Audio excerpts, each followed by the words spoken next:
All right, good morning. Good morning, Chris. Thank you for joining us on this Zoom webinar for Cofounder Dynamics. The topic today is enhancing the emotional intelligence in your partnership. And,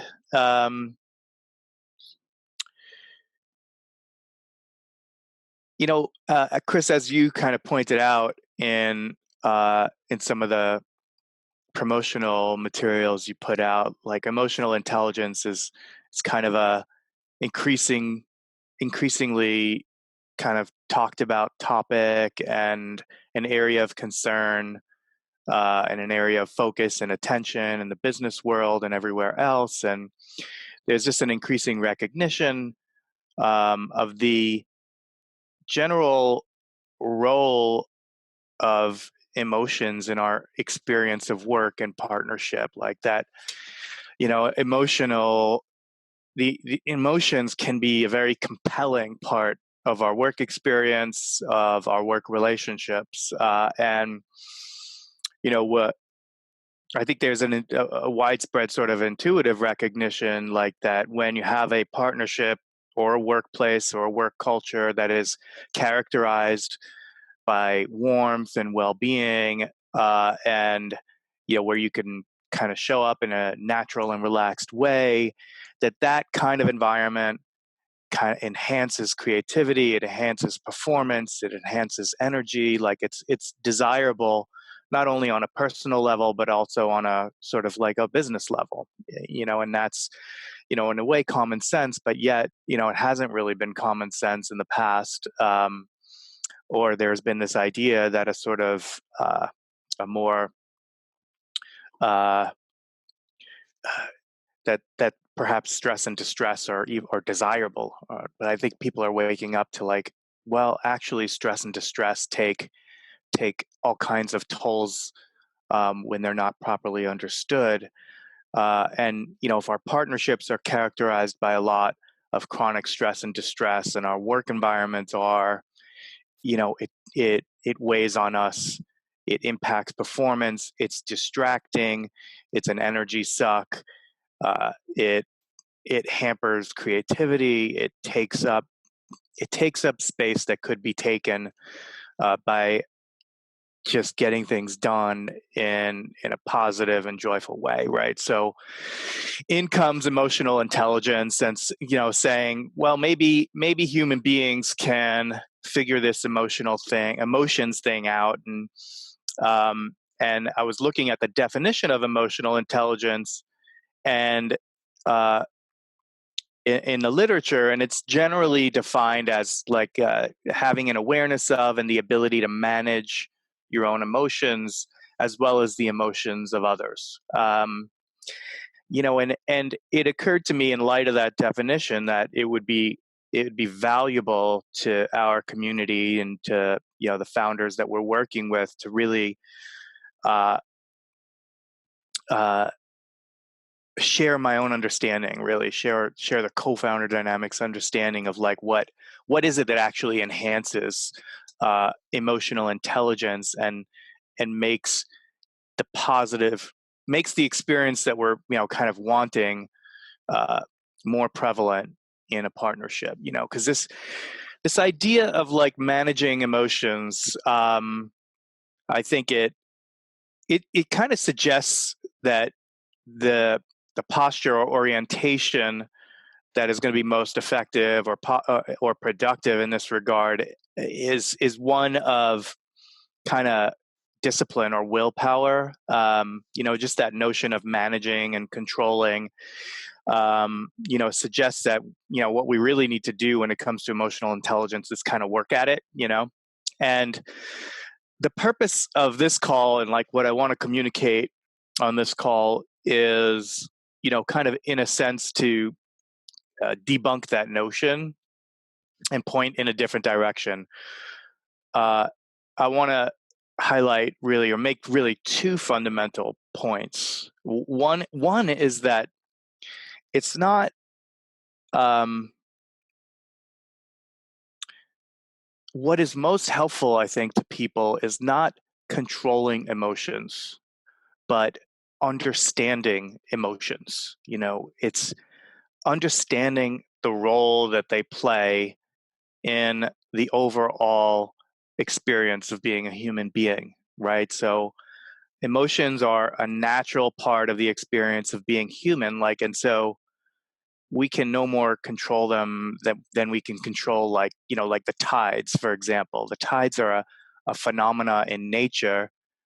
By understanding them, we don't build houses in such a way that they get washed away every night, right? We understand, so we've gained an understanding of the natural sort of forces around how tides operate, and so we can navigate them far more effectively. Well, in the same vein, emotions are like that. Like, we don't control them, but we can understand them, and in understanding them, uh, and really, the more deeply we understand them, uh, uh,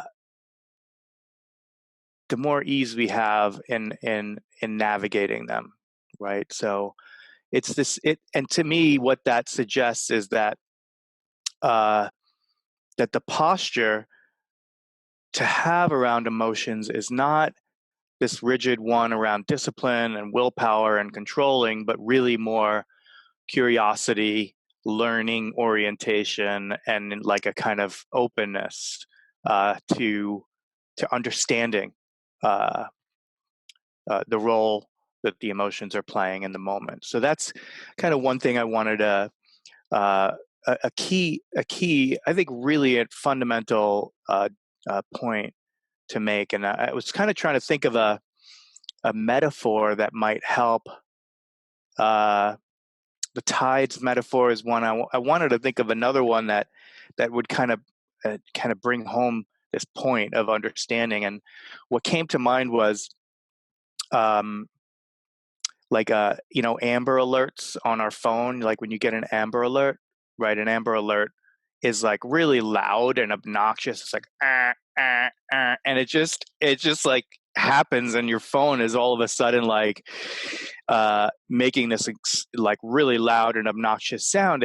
And there's kind of, before I kind of understood Amber Alerts, like the first few times when this happened, I was like, oh, this is like, what the hell is going on with this phone? This is really obnoxious. And you pick up the phone and you see like, oh geez, there's a child being abducted, and this is actually this really wonderful service that law enforcement is providing to help, to help to help save children. And so it's a benign, there's this benign and helpful quality to it. And once I understood that about Amber Alerts, like, I didn't have the same response to them on the phone, right? I understood they were kind of part of a benign system. And I think that, again, that that's what emotions are like. They are like Amber Alerts. They're part of a benign system, and when you understand them, you kind of appreciate the Amber Alert for what it is, even if it is kind of loud and obnoxious and disruptive and kind of unpleasant, really, right? So it's understanding that we're kind of going for here, right? And um, the second part, which I kind of this call that I want to dive into, and it is like, okay, if understanding is the key, what is it that we need to understand about emotions? Like, what role do they play, and what other understandings around that are most helpful? And so that's kind of what I want to turn to next. And I think that there's really three kind of really fundamental points that I want to make, that I think are, what I was trying to do is, if I had to distill an understanding down to my most fundamental components, like in terms of what is most helpful, what would they be? And I came up with these three. So that's where I'm coming from. There's obviously like it's not the final statement on emotions, and nor could I ever come up with anything like that. This is just based on my own, what's been most helpful to me. That goes without saying. So,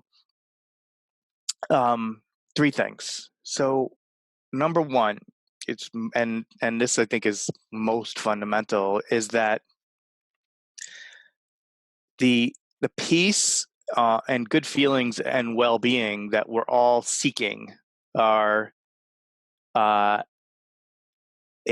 are with us prior to and independent of emotions. So, like, the peace and well-being are not emotions; they're, in a sense, kind of the baseline ground of being. They're in our essence, uh, we are the field of awareness that is characterized by love and peace and well-being and good feelings. Okay, so um, and those feelings can't be disturbed. They're like causeless, and so there's no reason for them, and there's no cause to them. You know, they're just, again, like baseline um, characteristics of uh, of our of the field of awareness that we are, right?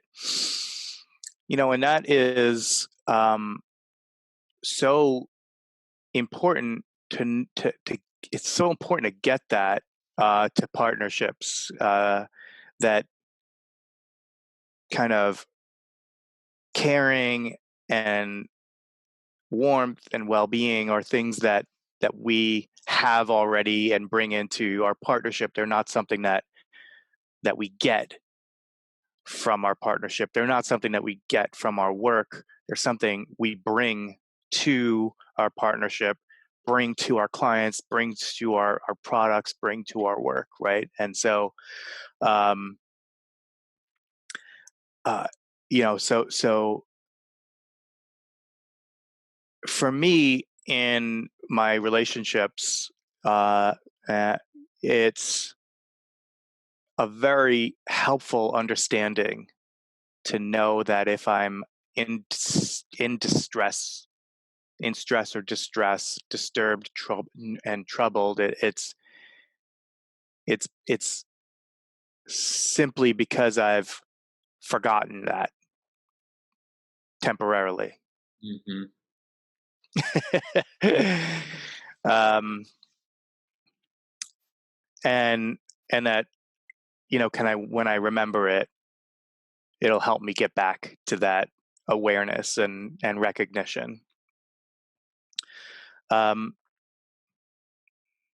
the second thing is, like, notwithstanding that, notwithstanding kind of what I just said, right? Emotions, we're conditioned,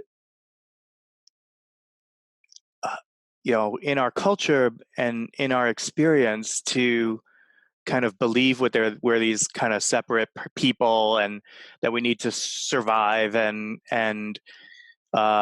and in the course of growing up as kind of believing this, like, we develop all of these kind of coping mechanisms, beliefs and understandings, and all of this stuff. And, like, so to the extent that we um we're believing ourselves to be kind of separate selves in that way, we're going to experience emotions. So, like, emotions will arise, and they are a reflection of the activity of defending and trying to control and resisting um, and seeking, and all of these things that we think that we need to do in order to experience what in fact we already are. So in that way, in that sense, emotions what emotions do is wake us up or alert us to the fact that we've misidentified ourselves. We've identified ourselves as vulnerable, limited, separate selves, and forgotten our true nature. And this is kind of going back to the Amber Alert. That is the benign function of emotions in our system, is to kind of wake us up, really, I think, to where we're at in our in our in the moment experience, where we are at. Um, so when I'm protecting, and when I'm kind of angry and upset, or insecure, or frustrated, whatever it is, or even if on the other end I'm kind of seeking pleasure, and so forth, um, all of that, all of those feelings are associated with a kind of an identification with separation, and by definition, an identification with lack. The identification, another word for the identification with separation, is our ego. And like, the ego is that sort of activity in awareness that is misidentified, right? That believes in it's separate from the whole. So we get upset, and experienced stress and distress, and all of these things, and from this perspective, you can see, like, that controlling emotions is kind of akin to trying to kind of control a fever. The fever is not the issue; it's just what it looks like when your body is fighting an infection. Well, the emotions are not the problem. They just what it looks like when our, I don't know, psyches, or when awareness is fighting, is essentially trying to wake us up to, like, hey, you forgot. You forgot your true nature. You forgot about your innate, and about the kind of wellness and peace, and well-being that is that is who you really are. Yeah.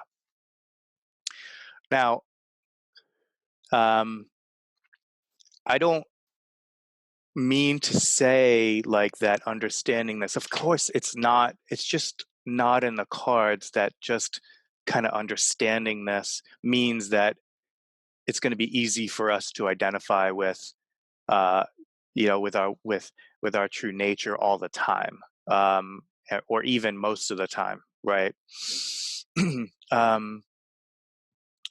But there's a sense in which understanding the system, like understanding how things works, uh, uh, enables us to kind of cooperate with it, and kind of navigate it with more, I think, with more grace, more ease, and we become less frightened of our emotional experiences, because the understanding, again, renders it all kind of more benign, right? Now, in the context of partnerships, there are some really particular, that partnerships are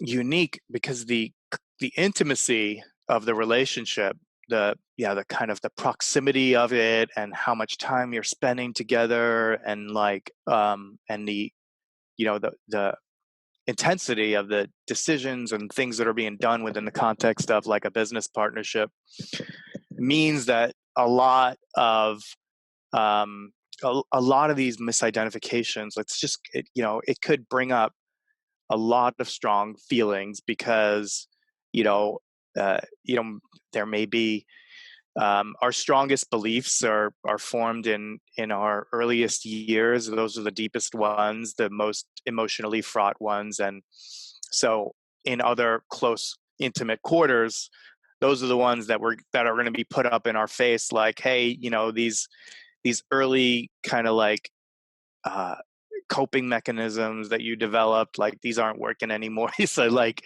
the partnerships can really be a powerful, insistent, strong, and intense mirror, that where uh, where there's a certain persistence to uh, our distress, because we're just, and because we're being confronted with a lot, right? And that that is really um,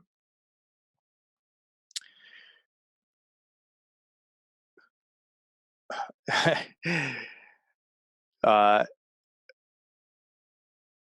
that's both the wonderful thing about partnerships and the opportunity within partnerships, the phenomenal opportunity within partnerships, because it is when understood in this way, you can see like partnerships are a vehicle for freedom. They're an express lane to like really get you to grow up, and shed your misunderstandings and all the stuff that's kind of been weighing you down, and enter more fully into um the state, like who we really are. Yeah.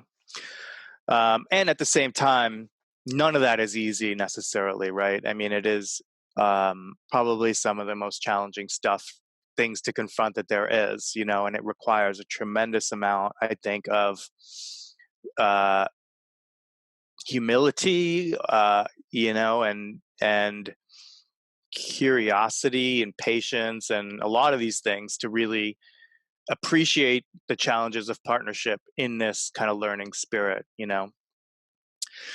uh but the good thing is that, like, the the this is why I think, like, probably one of the key uh things that we try to share in Co-Founder Dynamics is this idea that of the learning curve, right? The idea, like, that it's about progress and learning and not perfection, and in any relationship, uh, we're going to become better and better at being partners if we have that kind of orientation. So we can live in with our partnerships as they are, with the understanding, like, that you were in a learning process and a process of growing up, a process of awakening, a process of getting better, and deepening our understanding of ourselves, of the human experience, of our partners, and so forth. And that's a really worthwhile journey. On a personal level, it is like an unbelievably worthwhile journey. All of that work makes us better people. It makes us better partners. It makes us better spouses and parents, and it makes us better leaders. Enhances our leadership capacity. So it's the ultimate in terms of a worthwhile journey. And at the same time, you kind of keep your company together. You keep working on your company just as you're working on the partnership, and because there's this learning orientation, is like it takes the edge off of the challenges of partnership, and and and enables companies and partnerships to stay together and grow into great things. So, um, and that's really, that's what we're trying to do here. That's our mission. So, uh, that is that's what I got to say about emotional intelligence in partnerships. It's a really dense field to explore. There's Yeah. a lot happening. I really like what you've said about, kind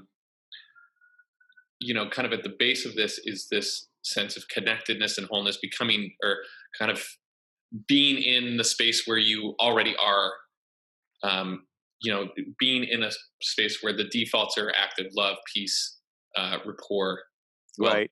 things like that.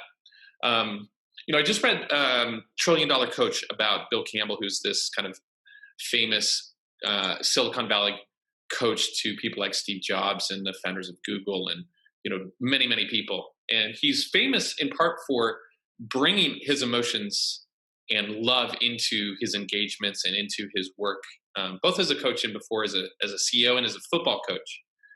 And something that kind of stuck out to me in that was, there's this kind of perception that compassion is a weakness in a business context, and people perceive people who bring compassion as weaker or softer. While at the same time, people report that when they're in an environment that is loving, where there's trust, where there is good feeling, people perform better, people stay longer, they report better satisfaction with their work and with the relationships in their work. And I think we're starting to see the shift that people are, they aren't leaving their emotions and their selves at the door when they come into the workplace, but are able to engage with others in a more deep kind of human way, and obviously to the benefit of themselves, their partners, and the companies. There's one other thing I thought of, this kind of idea of your partner as a mayor and this fast track to freedom. In my career, I started as a journalist, and in journalism school, when all of us began doing broadcast work, there was this kind of mass sense of embarrassment or discomfort around hearing your voice through a speaker. I think that's something a lot of people can relate to. They're so used to hearing it in their head, and when they hear it in a recording, on a video, they think, "Oh my gosh, I don't like the sound of that." And I think that is kind of what a partnership can do. It shows you something that you may not see if you're just in your. Oh yeah, yeah. Part of that learning curve Pretty uncomfortable. Pretty uncomfortable. can be really uncomfortable, and seeing yourself in a partnership can be uncomfortable too. But that is part of the learning curve. Seeing those parts that aren't going to be visible, but for your relationship with that person.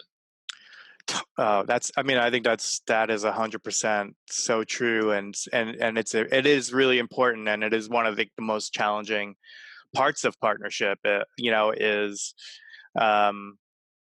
is precisely that, and you get closer to somebody, you spend a lot of time with them, and your your warts will become visible to you. They'll be, and that's tough. I mean, it's a tough thing to swallow, and and it's not very comfortable, but it is rewarding. To be able to kind of like have that ability to, just look at yourself in a neutral way and say, yeah, I could do that better, or yeah, I had this kind of coping mechanism. It's like, doesn't make any sense, and I don't really need to do that anymore. And yeah, there was like, it's like when we have that kind of like more of a neutrality like that, then things can really drop away, that aren't serving us, and it's so helpful. Yeah. It's really great. That first point you made too about the recognition about having good, like, warm, safe work environments with um kind of positive rapport and things like that, how that is helpful, I think is uh I think the opposite of that was really, I think, a vestige of some misunderstandings, like, that you see it in a lot of different places in our society and in the business world. The idea, like, that we need to really kind of control people. Like, we need to, like, if we want to get something out of people, we got to control them. We have to discipline them. We have to mechanize things and establish rewards and incentives. And there's this kind of like mechanistic approach to labor, Yeah. that we inherited, I think probably from, hundreds of years ago, when, when there were factories in England manufacturing, and so forth. And there's a lot, I think, of business culture that where that kind of understanding of people really there's the lingering effects of it, Yeah. and it's the idea that unless you kind of discipline and control people, they're going to run roughshod, and they're going to take advantage, and they're not going to care about performance unless we give them incentives to do that. Uh, and kind of what we're waking up to is that when we cultivate well-being in people and good feelings in people, that they're at their best, like that conscience and motivation are built into the system, and it's uh, and creativity is built into the system, and energy and all of these things, and the more well-being you have and the more people can show up fully, the more that you get. And so it's this like fabulous win-win situation. We're realizing, you know all this stuff that we thought about people it's just so misguided. Yeah. Yeah. Totally. Yeah. That book also kind of points out that his baseline as a coach was creating psychological safety for his teams so that they felt empowered to be creative, to be imaginative, to take risks, to make decisions. Um, which if you don't have that safety, it's really hard to do any of those things. Yeah, that's brilliant. I mean, that's pretty amazing. Yeah. You could see why he was like people loved him so much, why they wrote a book about him, like Mhm. because when you have somebody like that in your life, that's just shining this like warm light of like, you got this, and don't worry about it, and hey, everybody fucks up, and you know and it's all good, and just put your heart into it, like, is that there is no greater gift. There's nothing that we appreciate more than the person in our life who shows us what we are in that way. And and look how beloved he is for that. And it's and it's just a fantastic sort of like role model, really, for what leaders can do to people and how they can touch their lives. Yeah. And how you can really cultivate and enhance this sense of emotional well-being. Yeah, absolutely. And kind of bring it into our partnerships and our companies, and all of our relationships. Totally. Good. Well, I totally enjoyed this discussion, as always, Chris. Likewise. Okay. Talk to you soon.